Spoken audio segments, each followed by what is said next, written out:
एक शाम प्राची टीवी पर सीरियल देख रही होती है, तभी उसकी सास वहां आती है। अरे सीरियल में तो ऐसे मग्न है जैसे आज रात का खाना पड़ोसी आकर बनाएंगे। मुझे पता ही नहीं था आपने अपने बेटे की शादी पड़ोस में भी की हुई है। हैं? मतलब?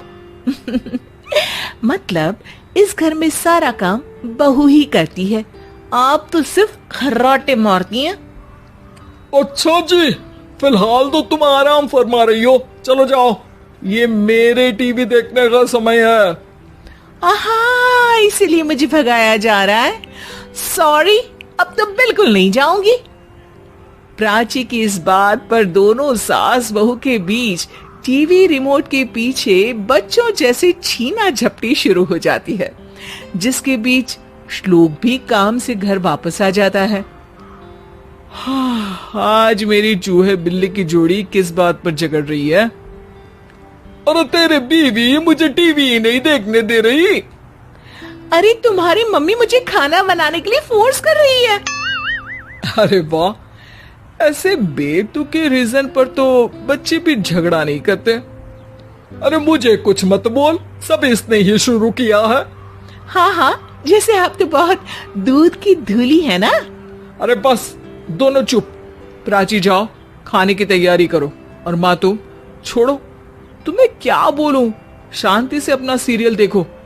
मुझे दोबारा लड़ने की आवाज सुनाई नहीं देनी चाहिए। ऐसा बोलकर श्लोक वहां से चला जाता है, जिसके पीछे पीछे प्राची भी कुछ न कुछ बड़बड़ाते हुए रसोई में चली जाती है। हाँ हाँ, सासू जी को तो कुछ बोलेंगे ही नहीं, बस मुझ पर ही हुक्म चलता है, खाना बनाओ, जैसे मैं इनके घर में खाना बनाने के लिए आई हूँ। इसी तरह शाम बीतती है और रात को श्लोक और प्राची की सास खाना खाकर सोने चले जाते हैं, लेकिन प्राची गुस्से में कुछ खाए बिना काम में ही लगी रहती है। इस घर में किसी को घंटा फिक्र नहीं पड़ता, मैं खाऊं या भूखी रहूं। प्राची कुछ देर के लिए रसोई से बाहर जाती है और जैसे ही वापस आती है तो वहां दूध का भरा ग्लास देखकर हैरान रह जाती है। फिक्र पूरी है, बस दिखाना नहीं है। प्राची दूध पीकर सोने चली जाती है और अगली सुबह एक बार फिर सास बहू का कार्टून नेटवर्क स्टार्ट हो जाता है। ये तुमने ही किया है। अरे अजीब जबरदस्ती है, मैं बोल रही हूँ मैंने कुछ नहीं किया। दोनों ने मिलकर पूरे घर को पागल खाना बनाया हुआ है। यहाँ कोई नॉर्मल इंसान तो रह ही नहीं सकता, इसीलिए अब पड़ोसी क्या रिश्तेदार भी घर आने से कतराते हैं। और सुन बेटे, तू भी चंगा, तेरी माँ भी चंगी, तेरी बीवी भी चंगी, रिश्तेदार।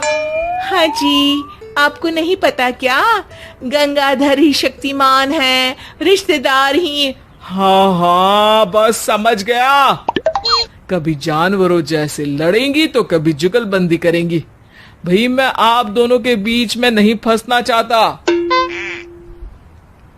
सास बहू की इस मनमौजी जोड़ी से परेशान होकर श्लोक अपना सिर खुजलाता वहां से चला जाता है। चलो अब मैं भी कीर्तन में जा रही हूँ।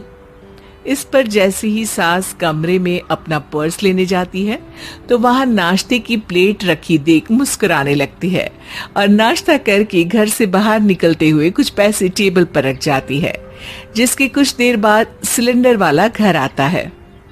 ओ मोरी मैया, मैं सिलेंडर के बारे में तो बिल्कुल भूल ही गई थी।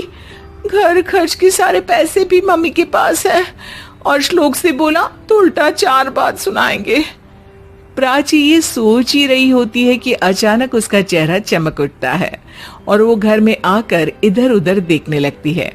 तभी उसकी नजर टेबल पर रखे पैसों पर पड़ती है, जिन्हें वो सिलेंडर वाले को दे देती है। ये सब श्लोक देख लेता है। अच्छा बेटे, इतना बड़ा घोटाला, सबके सामने मैं तेरी दुश्मन और पीठ पीछे तेरी मेरी यारी। इस पर श्लोक एक प्लान बनाता है और शाम को सब एक साथ बैठे होने पर बोलने लगता है। माँ, तुम दोनों की बहुत लड़ाई होती है, इसलिए मैं सोच रहा हूँ कि प्राची को उसके घर छोड़ाऊं। इससे वो भी खुश रहेगी और तुम भी। अचानक श्लोक की ये बात सुनकर सास बहू शौक से उसकी तरफ देखती हैं। अरे ऐसे कैसे घर छोड़ाओगे? मुझे कहीं नहीं जाना। अरे तुमने बोला नहीं पर मैंने सुन लिया। तुम्हें मम्मी के साथ रहना अच्छा नहीं लगता, मुझे पता है। अरे वो अरे जब बहू खुद कुछ काम बोले तो वो तुझे सुनता नहीं, और अब जो इसने बोला ही नहीं वो तू समझ गया। जब उसे नहीं जाना तो फिर जबरदस्ती क्यों कर रहा है? अच्छा, फिर आपको मौसी के घर छोड़ाता हूँ। बस अब आप दोनों एक घर में एक छत के नीचे नहीं रह सकती। मैं इस टॉम एंड जेरी की जोड़ी को और नहीं झेल सकता। है? ऐसे कैसे नहीं रह सकते? तुम्हें इतनी दिक्कत है तो तुम्हारा बोरिया बिस्तर पैक कर देती हूँ, लेकिन मम्मी जी कहीं नहीं जाएंगी। बिल्कुल यही सुनना था मुझे। अगर दोनों में इतना ही प्यार है फिर हर वक्त ये लड़ाई का नाटक क्यों करती हो? देखा मैंने कैसे माँ किचन में दूध रखती है और तुम उनके लिए कमरे में नाश्ता रखती हो, और कैसे वो पहले ही तुम्हारी दिक्कत समझकर घर में पैसे रखकर बाहर जाती है। अरे भाई, इतना ड्रामा तो डेली सोप में भी नहीं होता जितना तुम दोनों ने इस घर में फैलाया हुआ है।